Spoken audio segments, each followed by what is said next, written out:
Azərbaycan prezidentinin təsdiqlədiyi Bakı şəhəri və Abşeron yarımadasında su təchizatı, yağış və tullantı suları sistemlərinin təkmilləşdirilməsinə dair 2026-2035-ci illər üçün dövlət proqramı çərçivəsində həyata keçirilən layihələr davam edir. Bu istiqamətdə Azərbaycan Dövlət Su Ehtiyatları Agentliyi tərəfindən görülən işlərlə bağlı media nümayəndələri üçün Müşfiqabad ərazisinə təşkil olunan mediatur zamanı geniş məlumat verilib. Bildirilib ki, iri şəhərlərin Birləşmiş Su Təchizatı Xidməti tərəfindən Bakı şəhəri və Abşeron rayonunda yeni kanalizasiya kollektorlarının və tullantı sularının təmizlənməsi qurğularının tikintisi aparılır. Layihə çərçivəsində Müşfiqabad hövzəsində gündəlik 75 min kub metr məhsuldarlığa malik müasir su təmizləyici qurğu inşa olunur. Qeyd edilib ki, hazırda qurğunun bir sıra əsas hissələrinin tikintisi artıq tamamlanıb. İri barmaqlıqların betonlanma işləri yekunlaşıb, kiçik barmaqlıqlar üzrə qazıntı işləri başa çatdırılıb. Qum və yaxud tutucuda döşəmə inşası tamamlanıb, digər sahələrdə tikinti prosesi davam edir. Blover və mexaniki cihaz binalarında, həmçinin biosfer və havalandırma hovuzlarında işlər mərhələli şəkildə icra olunur. Media nümayəndələrinə məlumat verilib ki, layihə çərçivəsində ümumi uzunluğu 18,9 km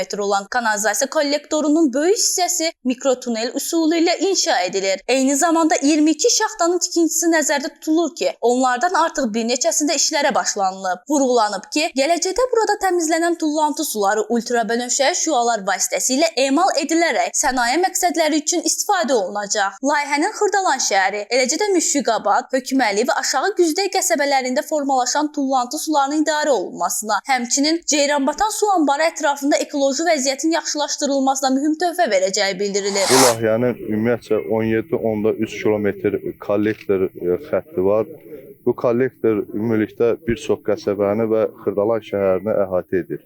Layihə bir təmizləyici qurğudan ibarətdir. Qurğu 75 min kubluq hal-hazırda tikintisi davam etdirilir. 75 min kubluğu isə sonraki dövrlərdə tikiləcəkdir. Hal-hazırda kollektorun 7 şaxtasında iş gedir. 7 şaxtanın 4-ündə işlər tamamlanıb, 3 dənəsində işlərimiz davam etdirilir. Makinamız şaxtanın birinə yerləşdirilib, qazıntı işləri başlanılmışdır. Layihənin maliyyə dəyəri su təmizləyici qurğu üzrə 102 milyon manat dəyərindədir. Kollektor 135 milyon dəyərindədir. Qeyd olunub ki, 2025-ci ildə icrasına başlanılan layihənin 2028-ci ildə başa çatdırılması planlaşdırılır. Tikinti işləri zamanı ekoloji standartlara və təhlükəsizlik qaydalarına ciddi əməl olunur. Mediatur zamanı jurnalistlər görülən işlərlə yerində tanış olub, layihənin əhəmiyyəti barədə məlumatlandırılıblar. Bildirilib ki, bu cür layihələr regionda su və kanalizasiya infrastrukturunun müasirləşdirilməsinə, əhalinin kommunal xidmətlərə çıxışının yaxşılaşdırılmasına və ekoloji mühitin qorunmasına xidmət edir. İlahə Qəmbərli, Çingiz Abdullayev, Heydər Həsənli, Missiya TV.